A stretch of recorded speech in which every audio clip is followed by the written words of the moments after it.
Ghana Police Service. Oheba yohonu NDC ni yohonu pa wetimi ahwema security sihye akoyie pa se dia yemi wanwa we de yohonu me bo me nsema o papa Christian Teto yohonu sa obetima ya adwuma sei ena na da bia wo de NDC akata wanimu a wodi bone ni ade be fi se we de wa ya ade me se barricading system na ode bae no oheba efe na senior ohihye wo mu se wo ye obi pa na pese okofa ballot box no a agi se wo ye superman asan wetima kofa na afa so agi se wo de fa wiem me yen so de be fa asasi so nti yohonu ayade pa professionalism a omo exhibit wo hono na efe. They did well. Oh, very well.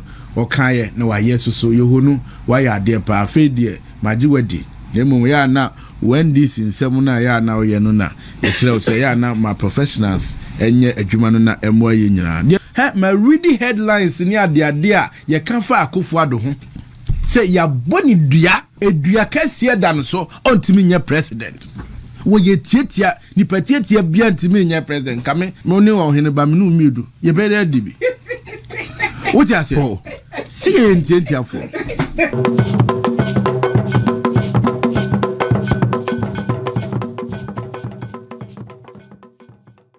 Election, no hands down. I saw Dr. Bawumia take it. Bawumia will not lead the New Patriotic Party. I saw Bawumia as the winner of the NPP presidential seat. I saw Honorable Ken, NPP, and you know the Ghana president. Dr. Bawumia, also by president. Oh, Kroma, we shall see. I saw Bawumia winning the presidency. Bawumia will not lead. Listen to me. Bawumia will not lead the New Patriotic Party. He can't lead. He can't win. If they can make a dog to fly, that is how Bawumia can win. Even when they rig, they will not win. Listen to me. Even when they rig, because Oyema onto Onya no beyi enyimguase on 31st January 2026. Tell me, my name is Bernard. Masha nkomro Masha ewo brofum na matraya Masha ewo fantim minyimle mewie yi no first time mejina mabo Bawumia ni dim. I have always concentrated on what God has revealed to me. Kende Japan. Messi, Bawumia cannot become the flag bearer of NPP on the 31st of January 20. And young Papa Kennedy battery 2 physical Saturday. Onuamu battery 2. Onuamu battery 2 or battery 2 physical. As I'm said it on radio. Make my Kanye first time I'm making it. So I'm saying this on record. Onuamu kasa battery 2 physical. Onuamu kasa battery 2 easy so and so the call. Often go easy so. Delegates you do. Yeah. Enti the you say. The who say for now no we about Kuffour those coming. I'm looking for all of them.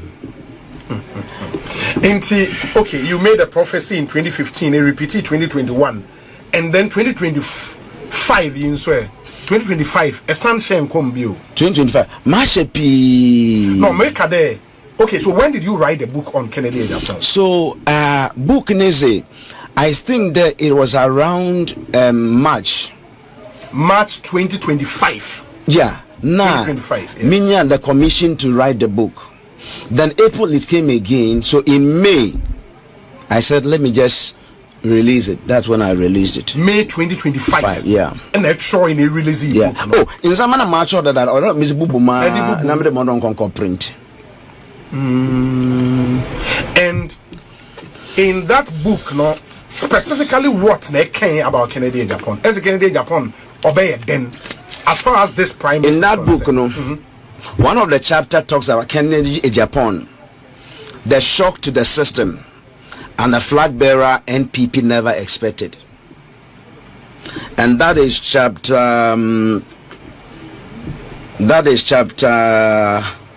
Where is this now? That is chapter 6 of that book. Okay. Kennedy Japan, the shock to the system, and the flag bearer, the NPP never expected. Oh, that's the whole message there. Obia Jimbe and the A no Baba boom and Ken will come. Ken Waba. Hey. Waba. Ken Waba. And you are putting 27 years of prophetic ministry on the line. I'm putting 27 years of hearing and seeing, 18 years of pastoring the church in Accra on the line. If it doesn't come true, what should happen to you? If it comes to pass, what will happen to me? I'll tell you that in the answer me in way. If it doesn't happen, what should happen to you? When you are dealing with God, remove if. Yeah, but you cannot remove it. When you are dealing with God, remove if. In the Shadrach, Meshach, Abednego can say, "Oh, in a young cotton sorry, you nimsi and young coupon, but you say, why if even it doesn't come true for us." That was a level. That was a level of relationship between Shadrach, Meshach, and Abednego with God. Yeah, but you have also a bigger relationship with God. And so that's what I'm telling that in my dealing with God, if it's not considered, meaning there, that's something to what. Or you one my meeting there obi mpoche enwuma mehu pa so bi bekacho there onyam na meeting obejeza the onyawo na tie no me njindi nti azna mehu pa nja na meka kire hon nti I don't see why or them be consider if perfect. Probably not the hour no or yeah. Or you're definite there, nothing will change. My measure there, Kennedy Japan, we win ma or prepare we Cocoa Face 2028. Let's not use the pulpit for political nonsense. We have a gospel to preach. We have souls to win. We have a Christ to glorify. Most of these politicians are very disrespectful to God, very promiscuous, very adulterous, and most of them don't care about even God. Why do we have to care about them and make so much attention? As if if we don't talk about them, we have a whole Bible here to preach. Open the word, preach the word, open the word, preach the word, preach the word, preach the word. Leave these uncircumcised people. Preach the word. The pulpit is not for political nonsense. Preach the word. Preach Jesus, Christ the King, Christ the healer. Preach Christ. We are lay hands on people. Lay hands on people. Anybody know I come answer? Congratulations. Congratulations.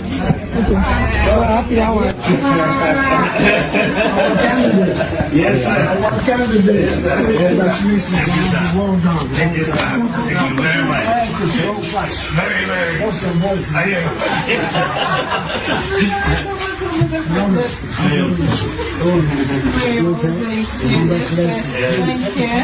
Thank you so much.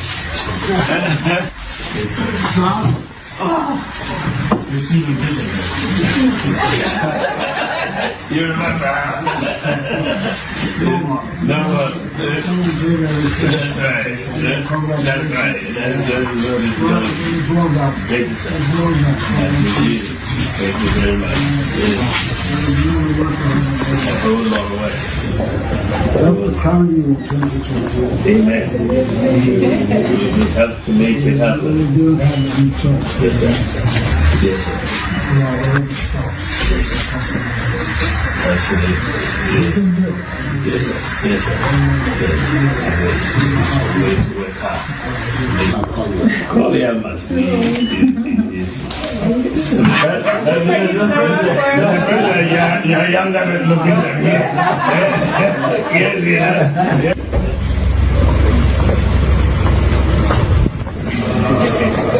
My number one supporter.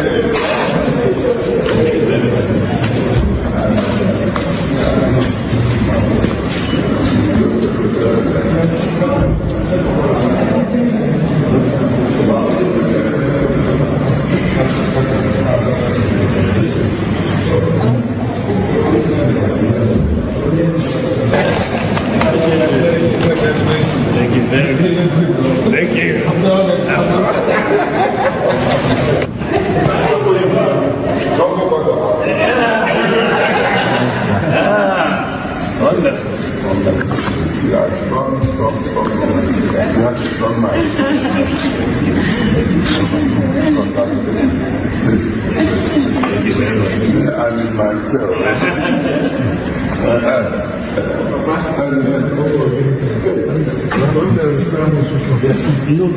How long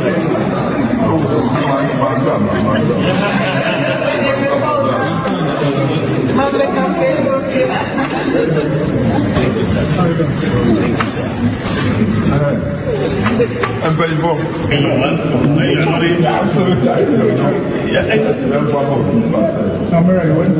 Yes.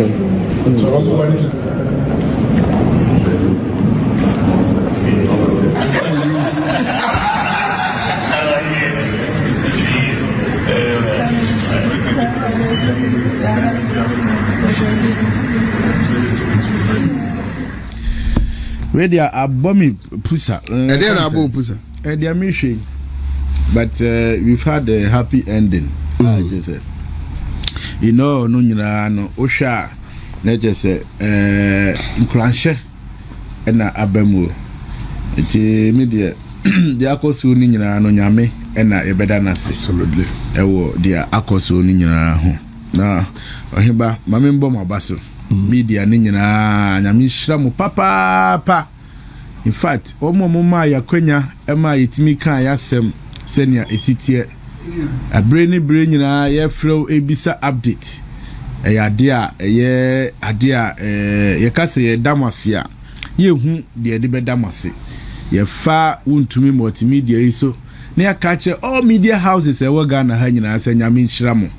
Enne report we ba ni nyina kire se NPP eye Democratic Party a ye je eniema tumu kabiba min kabi ye jitum na ye yeso ema ne ye fe no be report positively a kire se nyame ayebi na onye ba the akoso ni nyina no e wo nkrofo ana se institution miensa a ehia se ye bo mabaso pa dedi kan the electoral commission. In fact mame Jane Adukui Mensa me yase umpeso mu yi mame yedi inum se nche ebedru November no nko omo yi na debate ense se omo yesa fi se mame na dia wa ye no efe pa 47 constituencies na ewo region mu nyina no ba bibiara me call ye bia no yankase about 7 am enunti yenhye abato na se o ana se personnel se mbaye ana electoral materials medu ye 7 am pepe na you ufre agent bia no awasu bibia no aye kama wo ho ye maame electoral commission ene wo mo hwe eye we ni nyina no nyame hia mo papa de toso eso ye Ghana Police Service ohemba yohonu NDC ni yohonu pa wetimi ahwema security sihye yakoyie pa se dia yemi wanwa we de yohonu me bom nsema o papa Christian Teto yohonu sa obetima ya adwuma sei ena na da bia wo de NDC akata wanim a wodi bone ni ade be fi se we de wa ya de me se barricading system na ode bai no onye ba efe na senior ohihye wo mu se wo ye obi pa na pese okofa ballot box no a agi se wo ye superman asa no watima kofa na afa so agi se o de fa wiem me so de be fa asasi so nti yohonu ayade pa professionalism a omo exhibit wo hono na efe. They did well. Oh, very well. Okay, no, I yes, so yohonu why are there pa fedie majiwedi. Nemu ya na when this in semuna ya na oyenuna. Yesre say ya na my professionals enye adwuma no na emo ye nyina. De toso eso ye the presidential elections committee of our party. Yeru Joe Wise. Papa ni Joe Wise ni amfanto ne kwa. What I say indeed wadi ade anim ama ye nyina ya witness a very great success a chese na obie ka ho asem se akọ kama processes a ma mu da ho ba bia yedu de ye ba beye in fact bibia ko so kama assurance or the ma yen e wo bibia mu even transparency no kra hwensem a ye wie ye wo mu nyina eka e chese omani age dia akoso no ho and indeed unity anase nkabomu a ne ye hwehwe at the end of the process ni nyina no na etimi aba no heba bapa ba ko se me bona baso pa so Yewura Kennedy or Hine Japan. In fact, wa Kenya the base of our party power.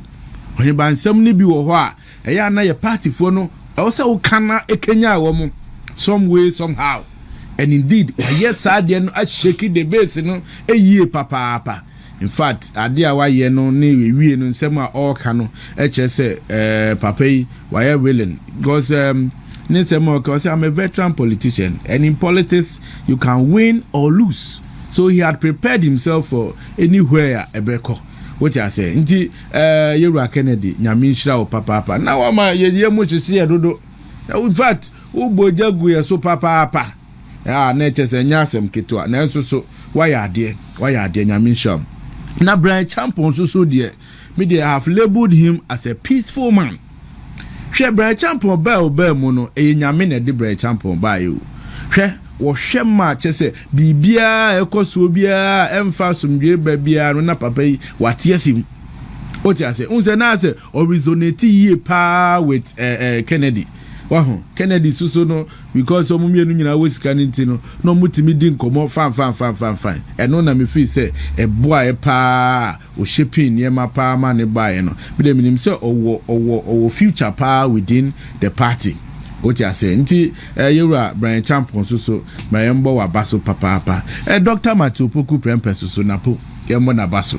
Ashanti Media ha make say strategically he was assigned to past executives no. What you say? Past executives ne current executives. Say no ti share omo no mu din komo. Fe make say in a way he helped Emma success ye etimi apa. No here ba hwe. Are you a free? Nana, are you a free? If you just ask a Korean MP, me who dia me can't fa papa you. Ye can't BBC will be committed, dedicated, and hardworking. Are you a free agent? In fact, every point in time, if you know coca some crash, they will be receive you. Now I can't say no. Now what 2-1 amono a idea is to be a mother. Augustine Collins in team or coordinator. Send your no so the terrain within the region. Now what team study send you be a behavioral part in the city.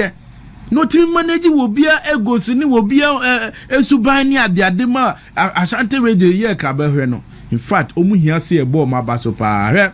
The mammy me ball my basso kesipa and say, oh, say, chairman sends me. Chairman to me sends me. Now, akoye to say NDC for strategy be say yen yi want to mean free equation him na yen destabilize the region no na yen sheda nya leader bia obetima take up the mantle na waboama Dr. Bawumia ho atono wo region mu. That is where Sankrofo me say amabo mu din ebe mu a o ma behwe ma despite untumi amani hu edini na mu nyina no yetimi achieve a great success etisa media me tena ha na makase o mama communication adwuma ayemre bibia no aye kama pa no remember the greatest asida with the mad delegates wo mususu free wo mu fie. In fact, I was afraid of turnout.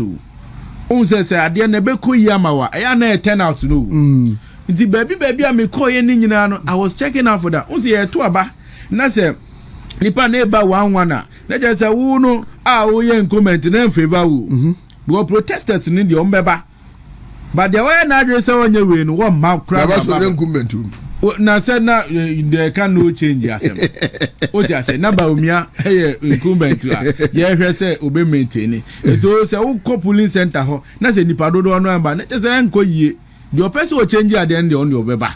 What did they can? It me koya me who turn out to na ye great rana. It sends me a signal say nyame ya doma inkunimdie ebetimi aba delegates nyame nhira mo papa ensemo a amanfo bi kan ye ensemo a ye ti ede to mo so ni ade ni nyina ma kire say mo wo party no ho edo na mo hwie ade so a mo ye ma ne ye fe. When ba me sin sema yeti ye de bebrebe o asofu emi ba e wo kabi na am de me decide say me kabi because me hu ni say nyame ankasa any the ultimate decider say nipa be plan den say nipa be kan den afa obi a ho say sen nyame ede no na bebem Hey, ebi can say Dr. Bawumia, he has lost nebeye nugwasiama no. Hey, Kennedy, obetwi tuo, obeye say. Obi crowd they was saying, ebobo 10-11 no. Na violent a year ya recording the casualties ya recording no. Not just a na say. Anybody himself for the first time in Kuffour Metro Dimechi. Ade. Me am tie, na me so say bia na ahwe me. By 11 ye be bu nipa. Eti e bo be 12 me wu so bia abome no na msimasa kofie. Because I don't know ya mbu me. Also ye wi na msi baby adu no sofu no ka 10-11. About 10-11 no ntokwa bia mai. About 12 nti ko nya de e bebem. What you say? Eti ya witness adia ede asumdwe ankasa aba. Ene obia frɛ na obisa election se ne esi call ya. Unya the confidence, any the courage, etimi kyerɛ ensɛm no mu eyie. In fact, NPP fo nyina nyame enhya mu ade fa ya yen. Kyerɛ sɛ ya gye enema pa atomu a ɛbɛboa ye. Na NDC fo ɛna yɛde sisi a measure na betum so. What you say? Momo dear November, December no. Mo head ya na munsua o. Mono ya hwe ya yohonu gise okokra neto for e na omo beboa o. Because NDC for there casualties e betima simu no. What you say? E ya de a me fi se yenya ayi wo ha. Nti mo hwe ye de ya ye ne fe ama no aba bedru ni sei no. No heba ye wie ye soso no. Ma hwe anamuntu a Dr. Alhaji Mahmoud Bawumia ne yere omutu. In fact, Omach said they are very grateful to the NPP.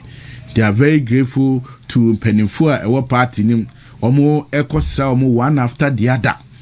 Na yen Penifua no susu ebia, womo susu konifie, bonabaso, wodia akoso ni nyina no. In fact, ya na muntu papa ebetimi aboye. Na no matete womo a oman company kra ama Dr. Bawumia messages every omo ho aba ne say ade a omo so they are now going to be on board the likes of friends of Paris the war Etiwa West Debbie Etiwa West where then female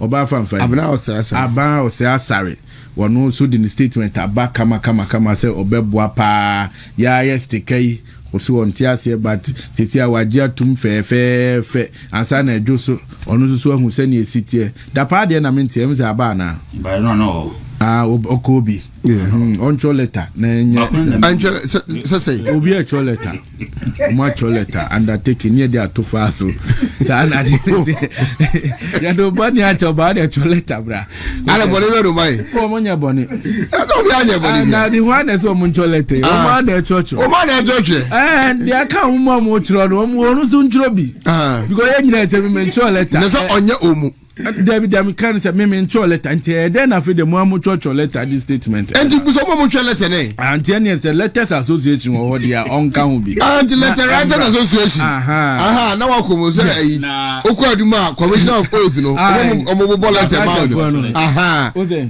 enti no obi antwa letter do antwa letter no fees or letter say dia aka wo mo church say asem no wo mo ntro bi ni nyina fa ntu krata so fe say we are committed on the local police station as a signed bond of good behavior.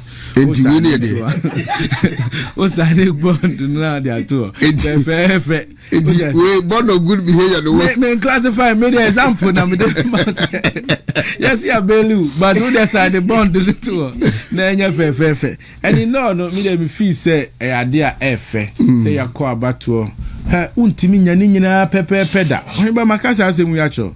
Say osoro ahimem bofo ti ho bofo ntua light bill ntua water bill ho kura yetimi dada o mo ba asase zu bepe ma unim sasem dey me patcho minim enya me ka kire yetimi dada o mo ntua light bill ntua hwe wo suru ho eti nipa yeti asase su de se obi betima ka bibi mi edi nachi de ewo ho ena a democratic process o ti ase and so enya every time bia na benya obi amana ba be di wachi si enyina ye kwa yes akra na je anya fair what you say yes say competition brings out the best what you say and that and na ubia hu di akoi e ade aboa ye papa nti the fact is that Dr. Mahmoud Bawumia so hinba ya anya kwa ya ntie ni yi I think this is the biggest opportunity. Yeah.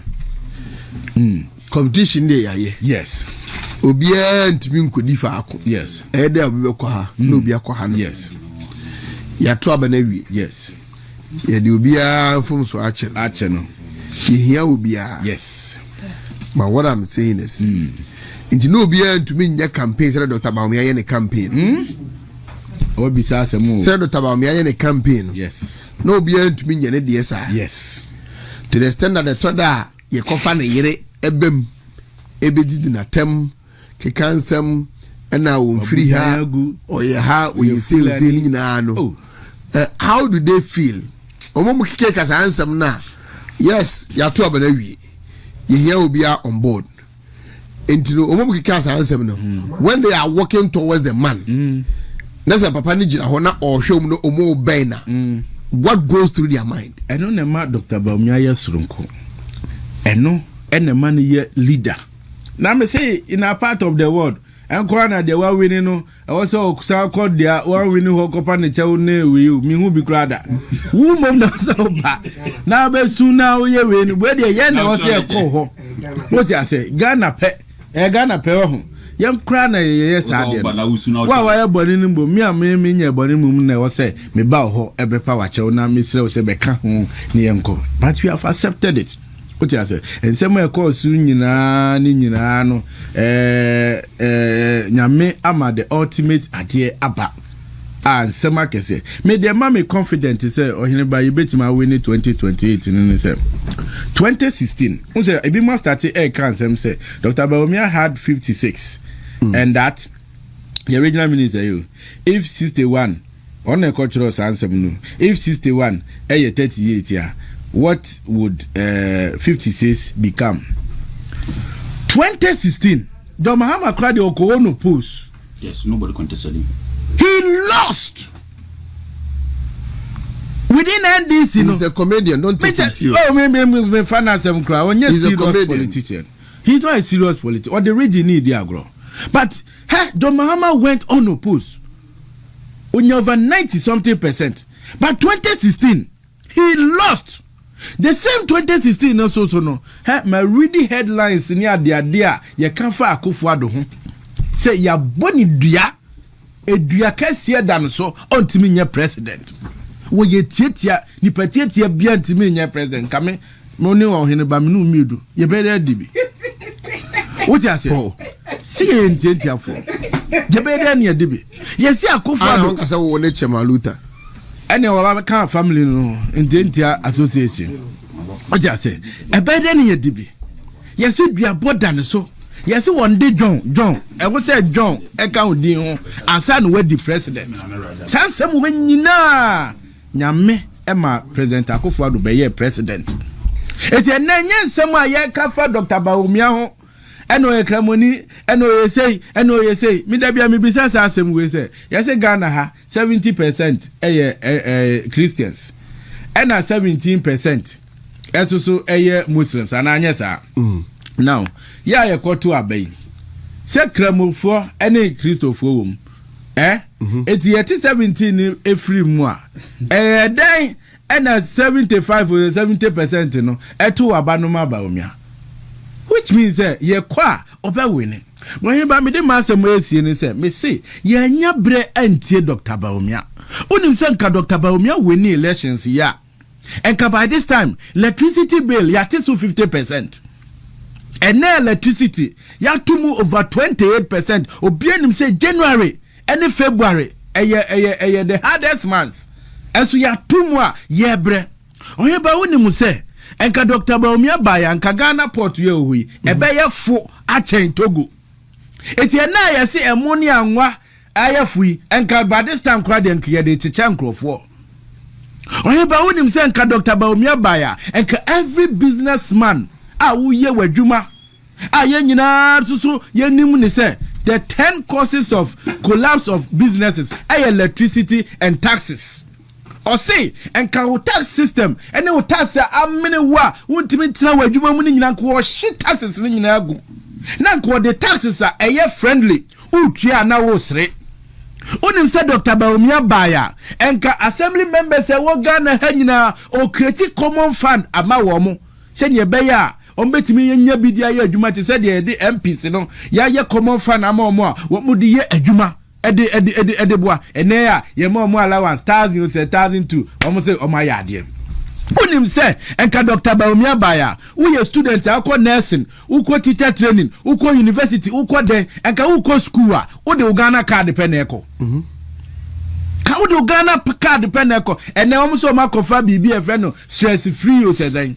na wo fo fa fam o ma nipa stress wie ansa na wakohia free no a papa adie na we say ye bottleneck free ho na do the free education and I say free SHS buy no na we say sikasem all forms of sikasem free akwala na ya wo fo na brabom say ne be ya akwala no ko school obenya asumdue de akọ school akosua de eti wo yi all forms of sikasem do ma nsua bia o say no stress you can say no stress there ben say free o say hwan eno awofo ne bebre ansa na later kra no watimi akọ so de beba mpa se na nka wo ye student a na nka friend say Bawumia baya o say laptop obefamu 70% na nka wo de 3 to 4 years no akia 30% no eka ho eti mistress say enka nigie pa na epepa Ghana ha ye nyina no ye benya ahoto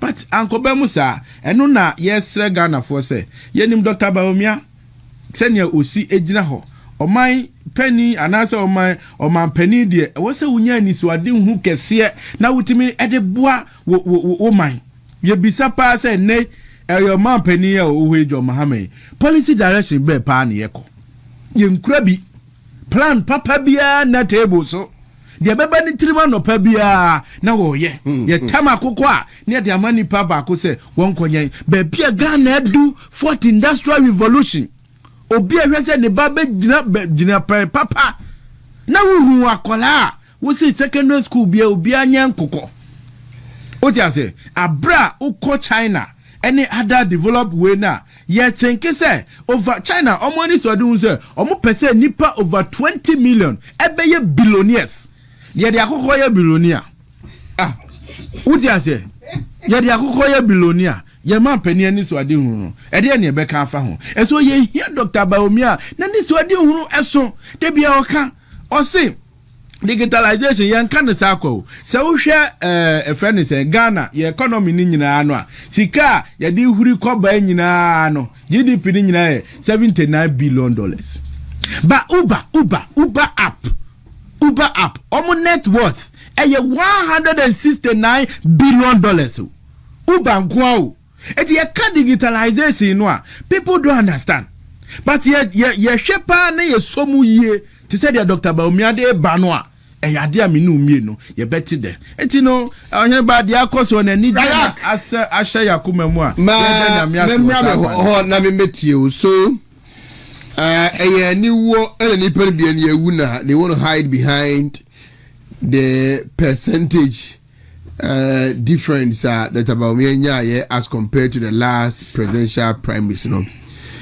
This primaries no election no has proven that Dr. Bawumia's acceptability across the 276 constituencies no is greater than the previous one.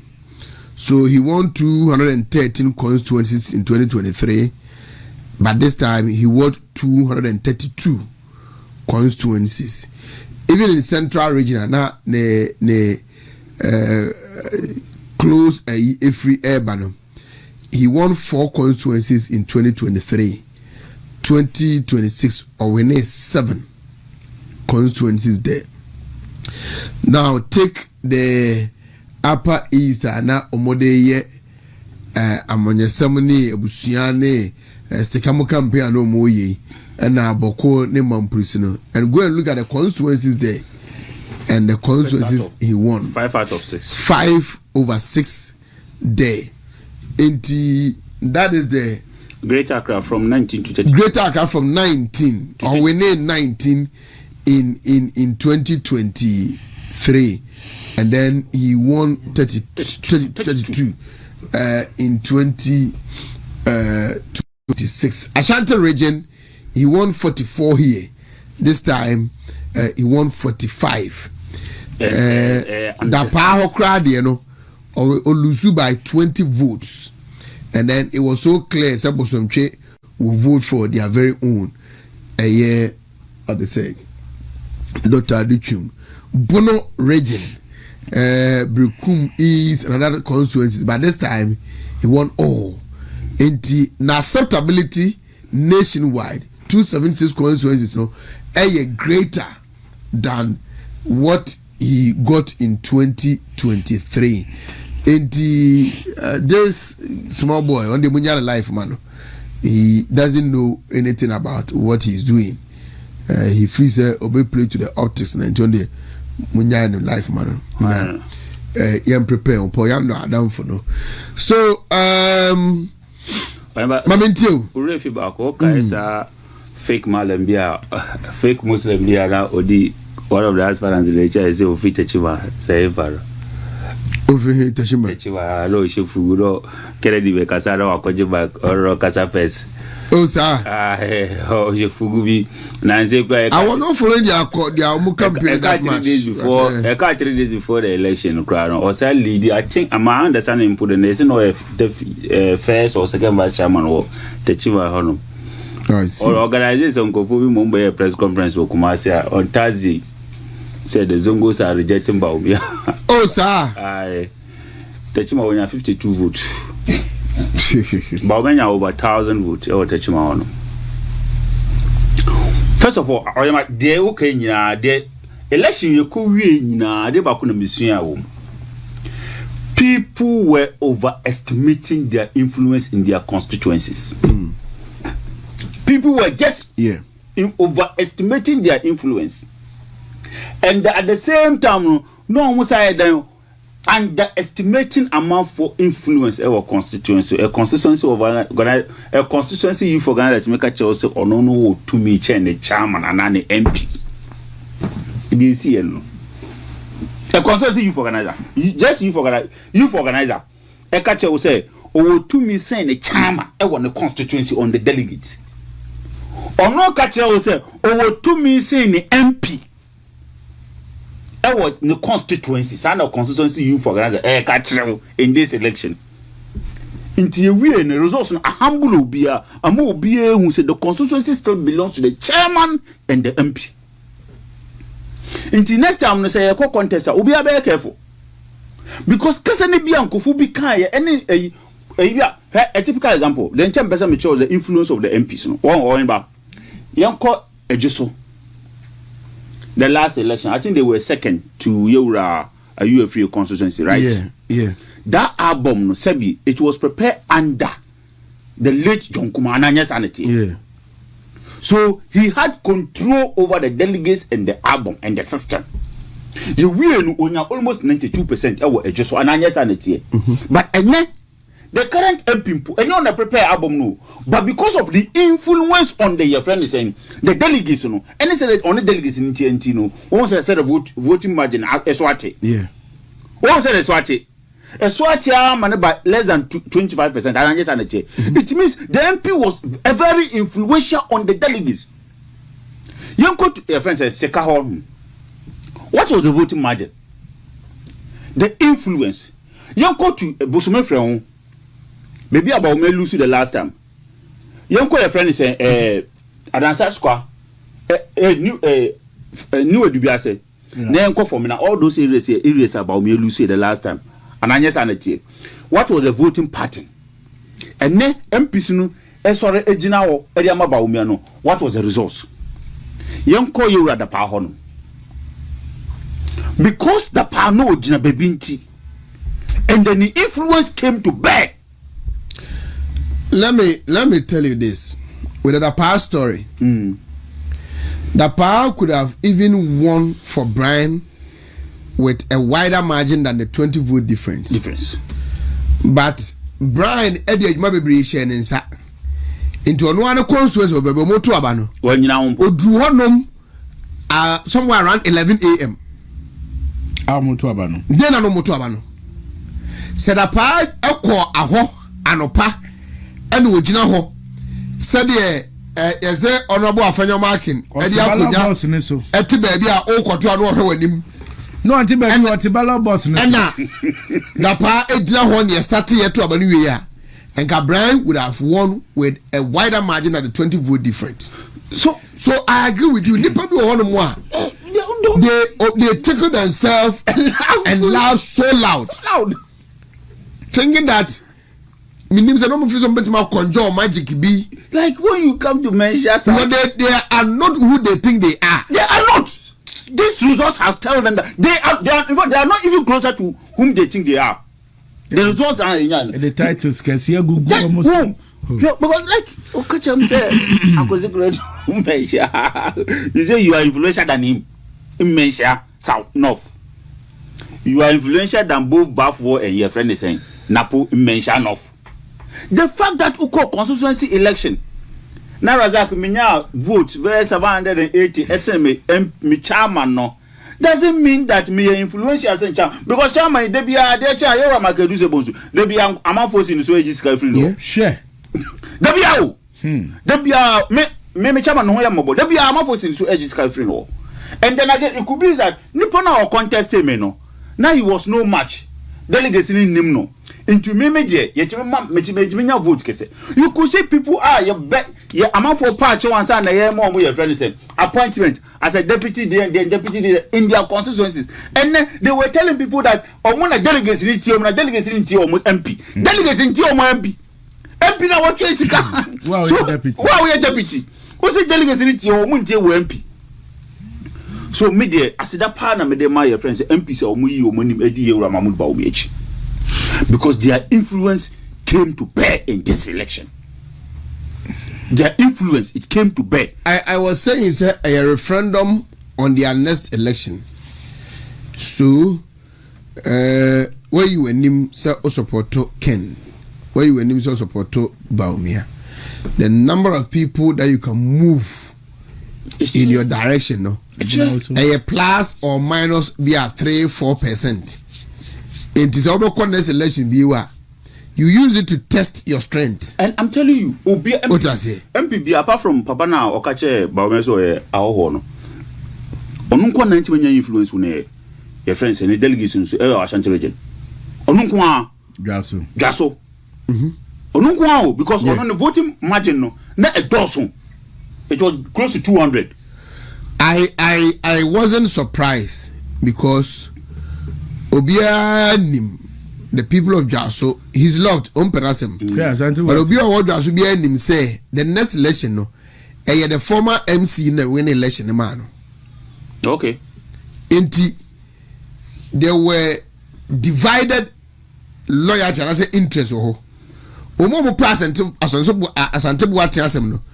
Dudu na asape Alexander Asan obuo so ho na obuo enso so e contest ya ono so one loyalist. So this time Asante Boateng was against, it was Asante Boateng versus Alex Rempong and then obuo enti na ono no de no an working enti because ono one who the person so as Alex Rempong na ono ne koba no e for Bawumia. Yes. He would neutralize all loyalists nibi to Dr. Bawumia and Obo will bring on board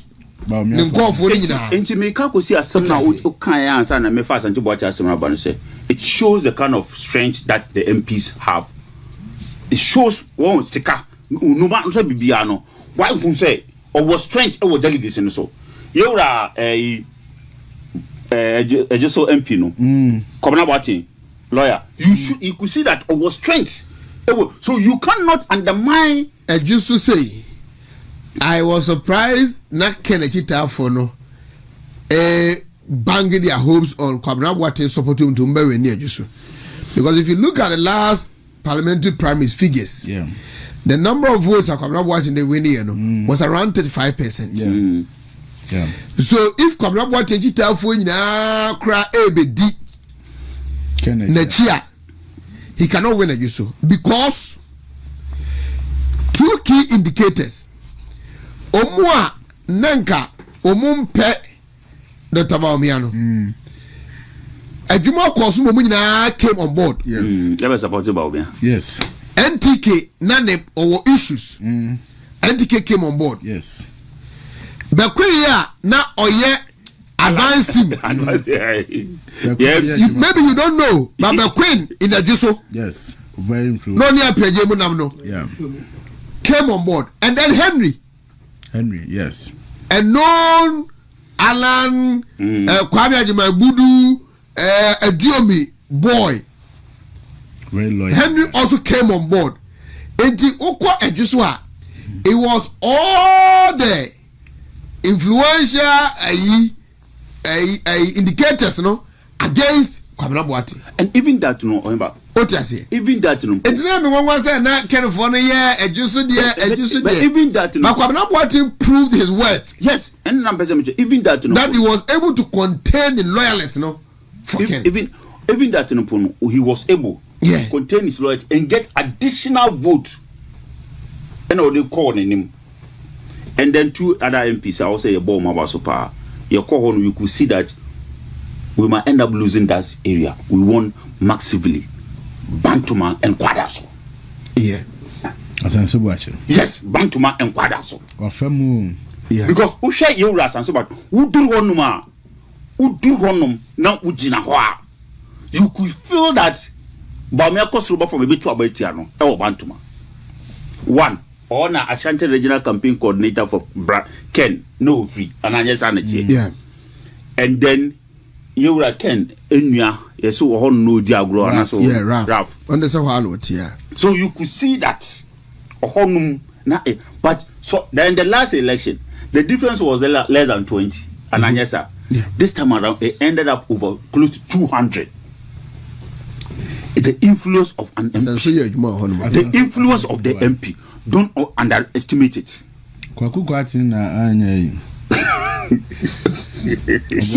Kwaku Kwatin Obuaso West. Bright the bolo. Sir, Unim Obuaso West year. Ni bibia oye bia no executives no. Because Okoye deputy finance minister and then ba finance committee no so. And on one kasa no onye obi a ote constituency homo.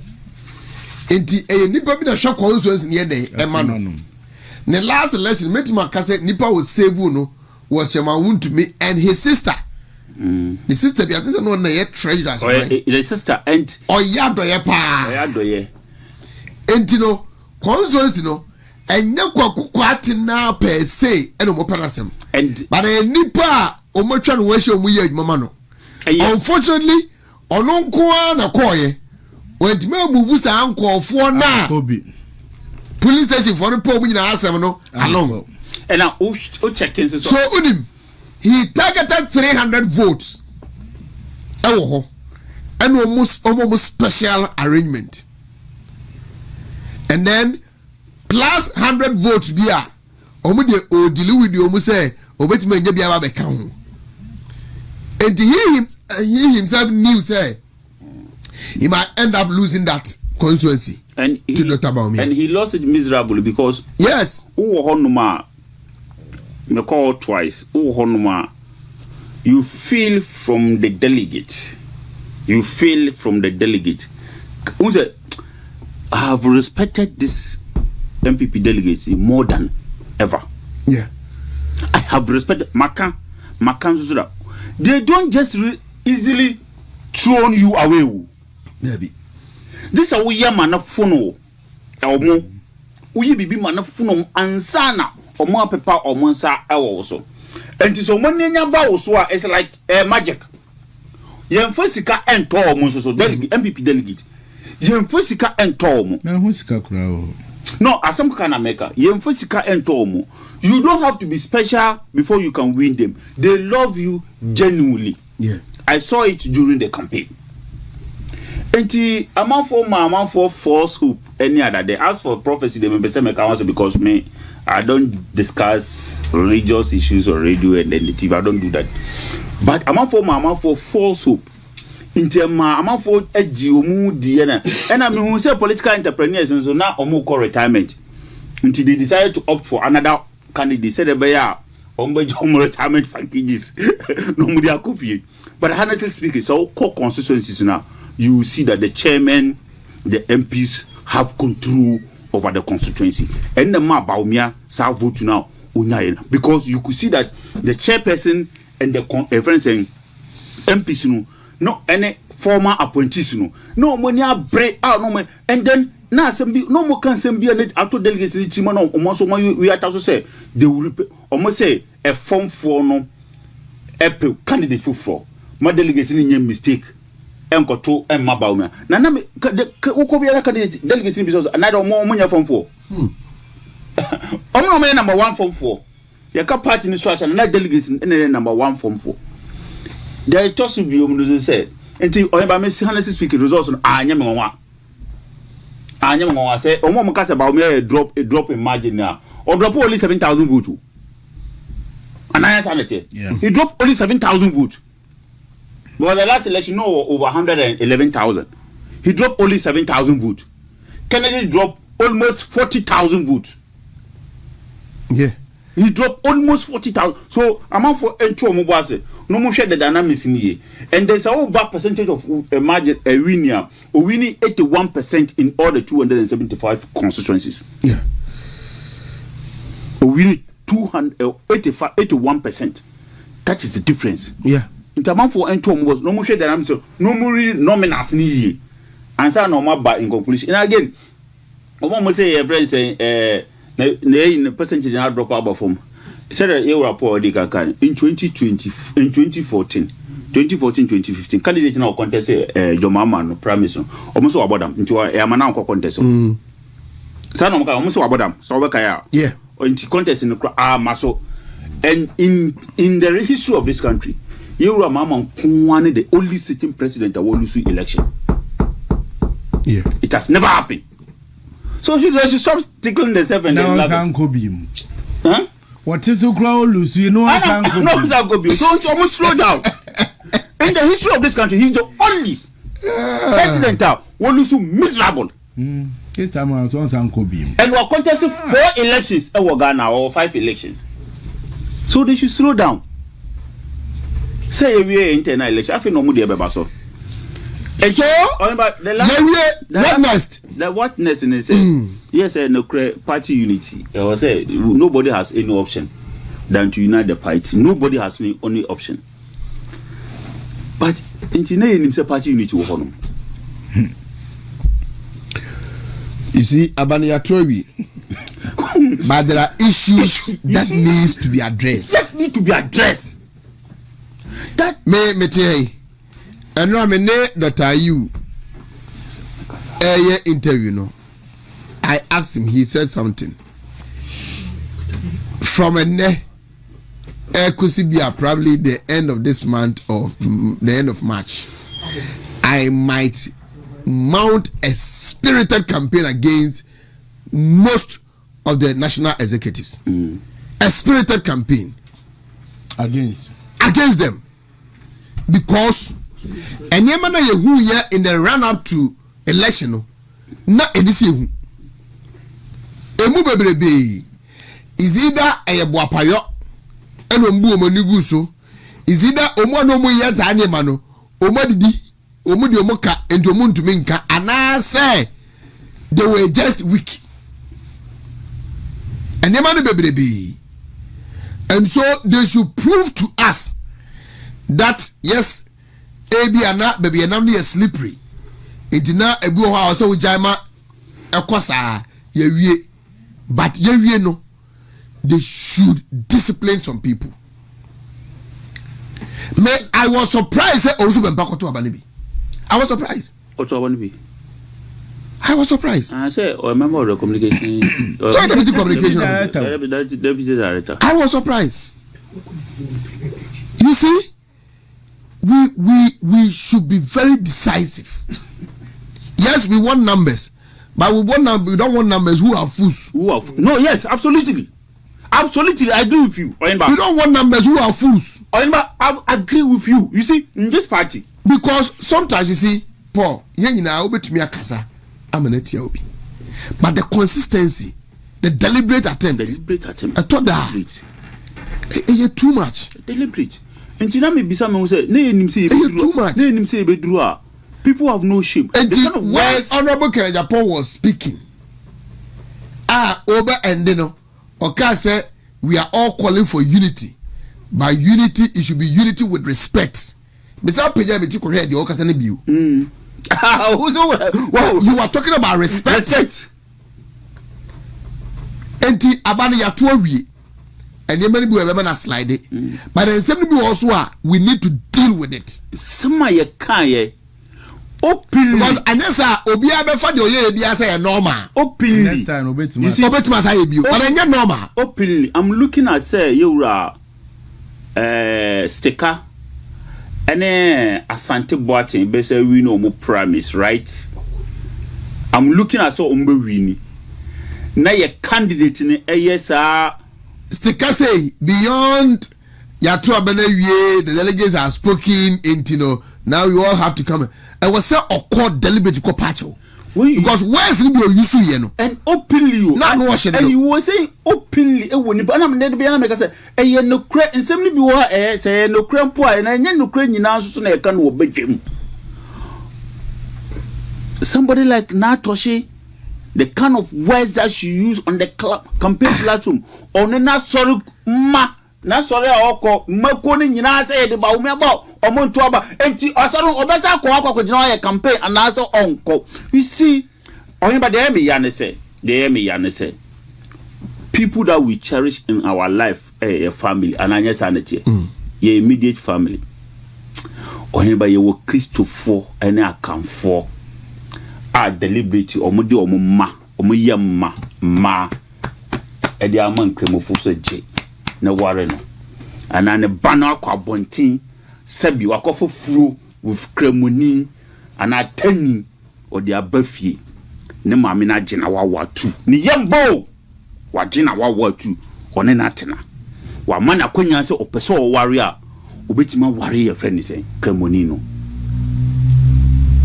salatam dura ohinba alaji bibe kum nantwie osofo panyin ye de number soma ama ye de akoni na wajiawe Christmas dura ye nua ye wo fufu e wo mefie e tibi mame e mamidi. I think we should slow down. Yen slow down sebi o no papa bibi sama o se nkroma na okwa asoro be minimo kotoka na okwa asoro be Hila Limam kotoka ya ye change ni din Hila Limam no okwa asoro be. The issue is not about asoro ben ene esum ben ena wom. The issue is about a Ghana na pese echichi no why no betima chichi Ghana yi e di amaye. Let's be extremely careful where we want to go. Over Nigeria, why na sa party na Tinubu mu lead no. Tinubu and that for party from agova Christian about obedu money. They live and exist peacefully. As Ashanti Media said, be oton awachi Ghana. Yeah. When you mesa that's it. Na o question udi try to I think that is the way to go. What's next? Ya to Abenewie. Is there a reorganization? Yes. Na ya to Abenewie. Some conforce to so they are to presidential president. Yentu national meto nko to say the kan no. Na me kra no police station for a mandate be so much. Woman no go beyond that, but the court. Say abroso. They will be pepe. I will go to court. Be pepe. Eti oheba dia ye kan nyina ne say, you say after election there's supposed to be cooperation. Enti ye cooperate. Nipa ni bi asema omuko overboard e kan ye to the extent say asofo ni bi on the okotro buku kra. When sisters are dead, me hunti matrato. You know the busy. What I say, and so nyame amanambem. What I say, Utu Bempa de ya wuken. Or see nobody can be president without or no authority. And yeah, sorry, Utu Bempa. May can deputy communication. Yeah. Or say will be no better president or control 2 million votes. Won't me one man who are be ye.